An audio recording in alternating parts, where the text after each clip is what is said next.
Hello everyone, welcome to the channel YK star chemistry. आज जो हमारा जो टॉपिक है फिजिकल सिग्निफिकेंस ऑफ एंट्रोपी, इसको स्टडी करेंगे और इसके अलावा हम देखेंगे entropy change in a reversible process कि रिवर्सिबल प्रोसेस के अंदर एंट्रोपी चेंज कितना होता है।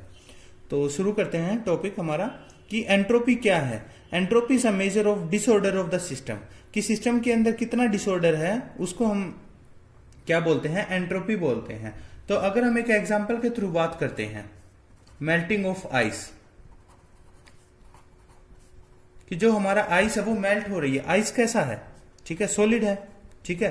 तो क्या होगा जब मेल्ट होगी आइस, तो क्या होगा, मेल्टिंग के बाद किस में कन्वर्ट होगी, वाटर के अंदर कन्वर्ट हो रही है, ठीक है। तो इसके बाद क्या होगा, अब वाटर के अंदर कन्वर्ट हो रही है, तो यहां पे देखा गया है कि there is a increase in entropy, there is a increase in entropy, कि इसकी जो एंट्रोपी है वो इंक्रीज होती है जब आइस मेल्ट होती है वाटर के अंदर। तो इसका रीजन क्या है, बिकॉज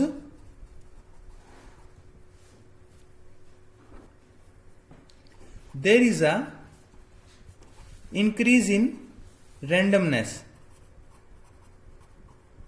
ऑफ द एटम्स, कि जो एटम्स है उनके अंदर रैंडमनेस है वो बढ़ जाती है। या फिर रैंडमनेस की बात करें, या फिर हम क्या हो सकते, डिसऑर्डर, कि जो मॉलिक्यूल थे पहले सॉलिड है, ठीक है, कोई भी हमारा सॉलिड है, हम बॉक्स की बात करें इसके अंदर, तो जो मॉलिक्यूल्स है वो कैसे, सारे पैक्ड हैं, ठीक है, बहुत अच्छे तरीके से। तो यहां पे क्या है, जो आपके रैंडमनेस है या डिसऑर्डर है वो कितना है, बहुत कम है, हम या फिर हम बोल सकते हैं ना के बराबर है।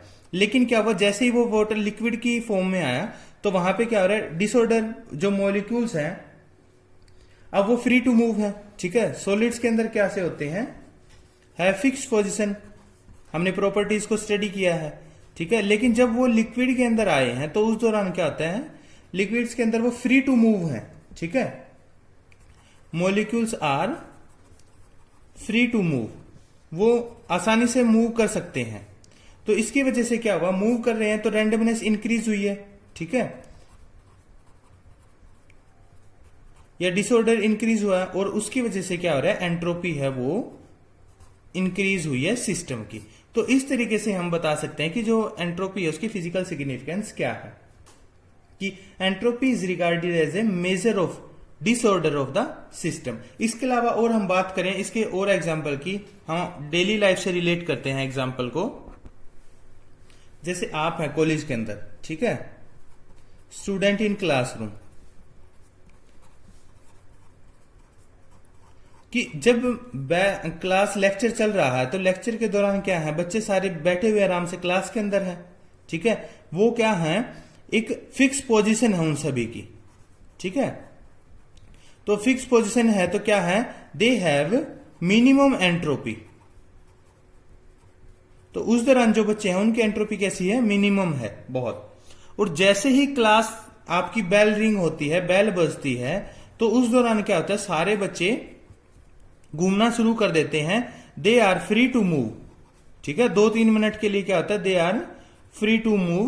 तो उस दौरान क्या होती है, जो एंट्रोपी है वो इंक्रीज हो जाती है, एंट्रोपी इंक्रीज हो जाती है। क्यों, क्योंकि जो बच्चे हैं उनका वहां पे डिसऑर्डर आ गया है, अब वो एक ऑर्डर्ड फैशन में नहीं है, कोई बच्चा किधर जा रहा है, कोई किसी तरफ जा रहा है, तो वहां पे क्या हो रहा है, आपका डिसऑर्डर है वो इंक्रीज हो गया है, जिसकी वजह से एंट्रोपी है वो इंक्रीज होती है। ऐसे ही अगर हम बात करें आइस से वाटर में, और वाटर से अगर हम गैस की बात करें, वेपर्स फेज में आता है, तो उस दौरान क्या होगा, एंट्रोपी और भी ज्यादा हो जाएगी, क्योंकि वहां पे गैसेस के अंदर तो बिल्कुल बहुत कोई फोर्स ऑफ अट्रैक्शन नहीं होता है, वहां पे डिसऑर्डर है वो बहुत ज्यादा होता है। तो इस वजह से हम बता सकते हैं कि entropy is a measure of disorder of the system.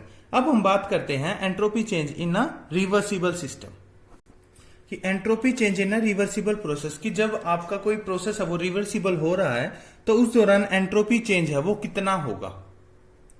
तो सपोज कर लेते हैं हम, कोई आपका जो मैटर है, ठीक है, कोई सिस्टम है, वो क्या हो रहा है, चेंज ऑफ स्टेट हो रही है, वहां पे system shows change of state, ठीक है, एट कांस्टेंट टेम्परेचर, कि कांस्टेंट टेम्परेचर पे वहां पे क्या हो रहा है, चेंज ऑफ स्टेट हो रहा है। तो उस दौरान heat absorb by the system, ये हमने सिस्टम ले लिया कोई, ठीक है, तो ये क्या करेगा, ये हमारा है सिस्टम और ये सारा क्या बाहर सराउंडिंग है। तो सिस्टम क्या करेगा, एब्जॉर्ब करेगा हीट। ठीक है, हीट सपोज कर लेते हैं क्यू हीट इसने क्या की, एब्जॉर्ब की है।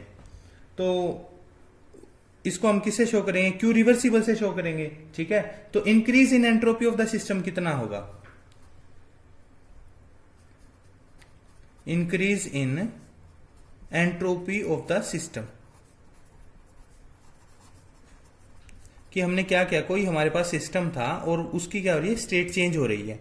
ठीक है, कांस्टेंट टेम्परेचर पे, तो वो कैसे होगी, वो हीट एब्जॉर्ब करेगा सराउंडिंग से। तो सपोज कर लिया हमने क्यू रिवर्सिबल हीट है वो उसने एब्जॉर्ब कर लिया।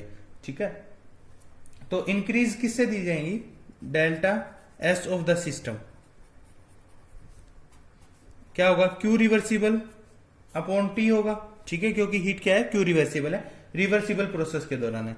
अब देखो उसने कहां से लिए, सराउंडिंग से लिए हीट, तो heat lost by the surrounding कितनी होगी, heat lost by the surrounding,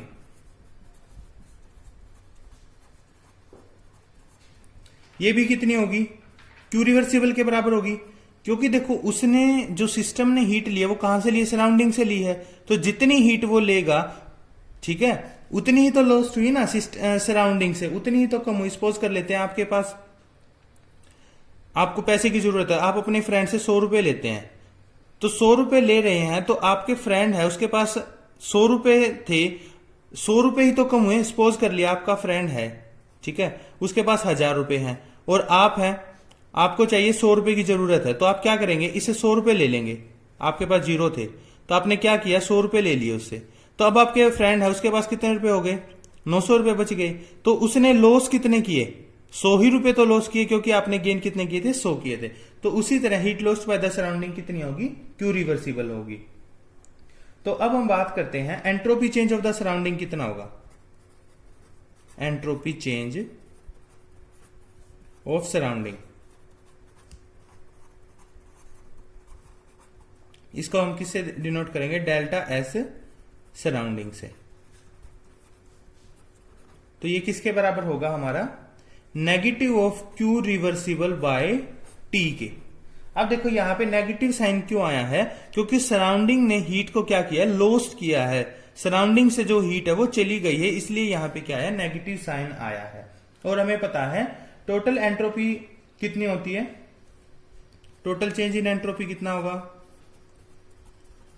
total change in entropy, इसको हम किससे फाइंड आउट करते हैं, ये किसके बराबर होता है, delta S of system plus delta S surrounding, कि जो आपका सिस्टम और सराउंडिंग है उसके अंदर टोटल चेंज कितना आया है। तो अब हम बात करते हैं delta S system plus delta S surrounding की। तो ये हमारे पास आता है सिस्टम की में कितना आया, क्यू रिवर्सिबल बाय टी, और सराउंडिंग में कितना हुआ, negative of Q reversible by T. ये हमारे पास चेंज है वो आ गया है। तो आप देखते हैं कि प्लस है, ये माइनस है, तो ये कैंसिल आउट हो जाएगा और जो रिजल्टेंट आता है वो कितना आएगा, 0 आता है। यहां से हमारा जो कंक्लूजन है वो क्या होगा, अगर हम कंक्लूजन की बात करें कि net entropy change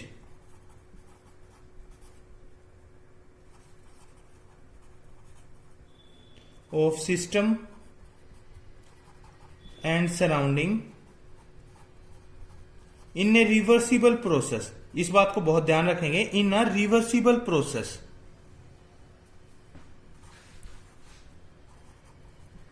in a reversible process will always be 0। ठीक है, इसे या आप उसको लिख सकते हैं विल ऑलवेज बी 0, कि हमेशा कैसा होगा, 0 होगा नेट एंट्रोपी चेंज। या फिर बोल सकते हैं कि रिवर्सिबल प्रोसेस के दौरान कोई भी चेंज है वो एंट्रोपी के अंदर नहीं आएगा। तो इस तरीके से हमने जो दोनों कंसेप्ट थे उनको स्टडी किया है। अगर वीडियो पसंद आई है तो लाइक जरूर कीजिएगा। Thank you.